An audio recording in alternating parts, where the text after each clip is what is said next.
All right, today we're cracking open a book that so many of us know and love, Harper Lee's To Kill a Mockingbird.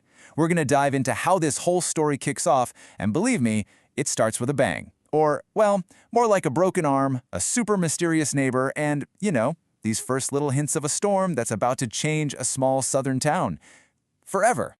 So, the book doesn't start with some big epic opening. Nope, it starts with a simple, kind of painful memory of a childhood injury.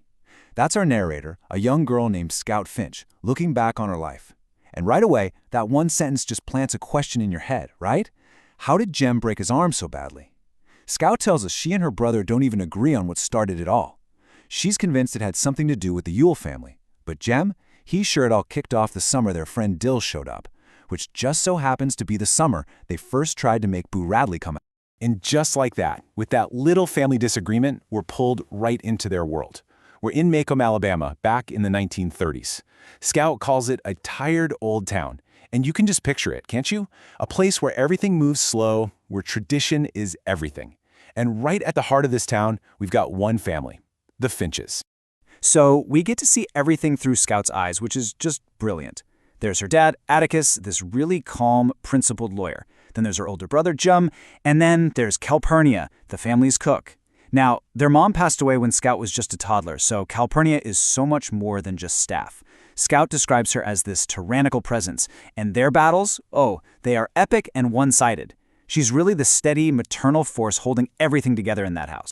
Okay, so you've got this picture of a slow, lazy Maycomb summer, right? Well, that picture gets completely shattered when a new kid shows up, a boy named Dill. He's this tiny little guy with snow-white hair and an imagination that is just completely off the charts. And it's his curiosity that lights the fuse for the kids' obsession with their mysterious, totally unseen neighbor, the one and only Boo Radley. Scout calls Dill a pocket Merlin, and honestly, it's the perfect way to describe him.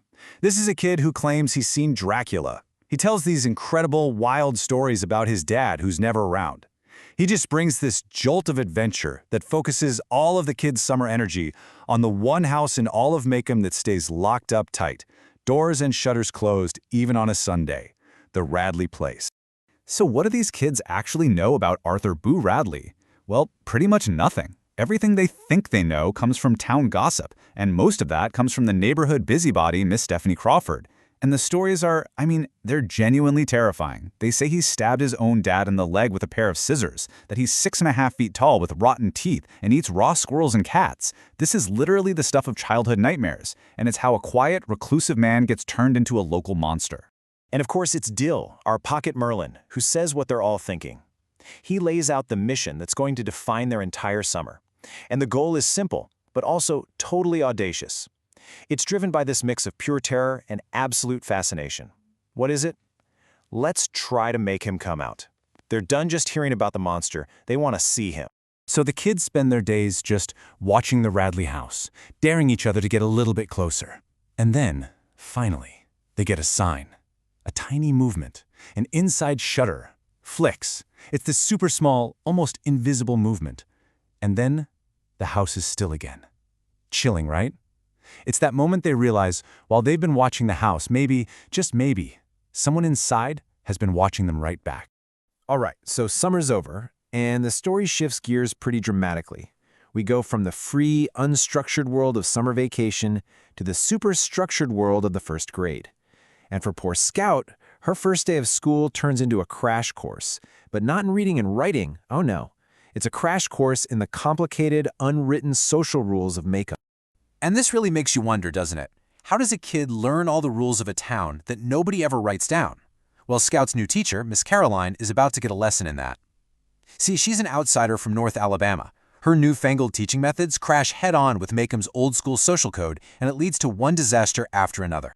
So first, Miss Caroline gets herself into trouble trying to give a boy named Walter Cunningham a quarter for lunch. What Scout knows but can't really explain to this new teacher is that the Cunninghams are poor, but they're incredibly proud farmers. They never take anything they can't pay back. Then, she makes things even worse when she calls out Burris Ewell for having a cootie in his hair. She has no idea that the Ewells are, well, the disgrace of Maycomb, and they pretty much only show up for the first day of school anyway. These are the kinds of rules that everyone born in Maycomb just knows.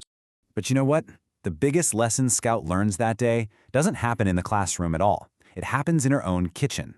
When Walter Cunningham comes over for lunch and Scout makes fun of him for pouring molasses all over his food, Calpurnia pulls her aside and delivers this fierce, unforgettable lesson in respect and empathy. It's a powerful moment of moral education that really stands against the town's prejudices and shows you what the Finch household is all about. So while school is teaching Scout all about the social lines you just don't cross in Maycomb, that old mystery of Boo Radley is actually getting deeper. The kids' plans to make him come out have all failed. But then, a strange kind of one-way conversation starts up, and it's totally silent. It all happens through a little knothole in an oak tree right at the edge of the Radley property. At first, it's something simple. 2 pieces of chewing gum. Then they find 2 shiny, polished Indian head pennies in a little velvet box.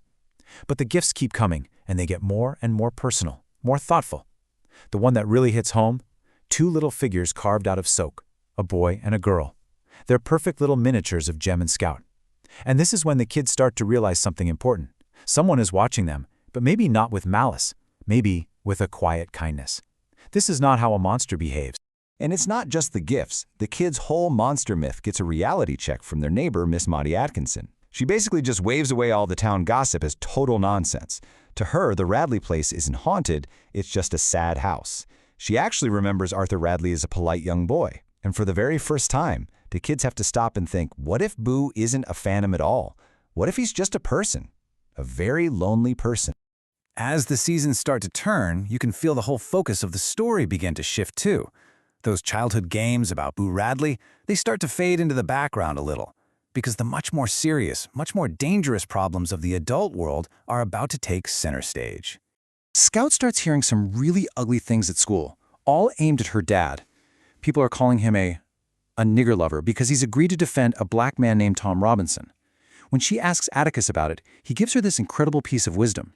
He teaches her that when someone uses a bad name, it doesn't hurt you. It just shows you how poor that person is. It's this first, powerful sign of the huge moral battle that's on the horizon. And then, Atticus teaches his kids what might be the most important lesson in the entire book. See, Jem has to read to their incredibly mean old neighbor, Mrs. Dubose, while she's dying. After she's gone, Atticus explains that she was a morphine addict and she was determined to kick the habit before she died. That, he tells them, is what real courage is. It's not a man with a gun. Real courage is when you know you're licked before you even start, but you start anyway, and you see it through to the end, no matter what. And that's where we're left. Think about it. The kids spent their whole summer trying to understand a man they couldn't even see, a man hidden behind myths. But now, what happens when their father asks them to understand a man the entire town refuses to see? The summer game about Boo Radley has transformed into their father's life-or-death struggle over Tom Robinson. And that definition of real courage, it's about to be put to the ultimate test.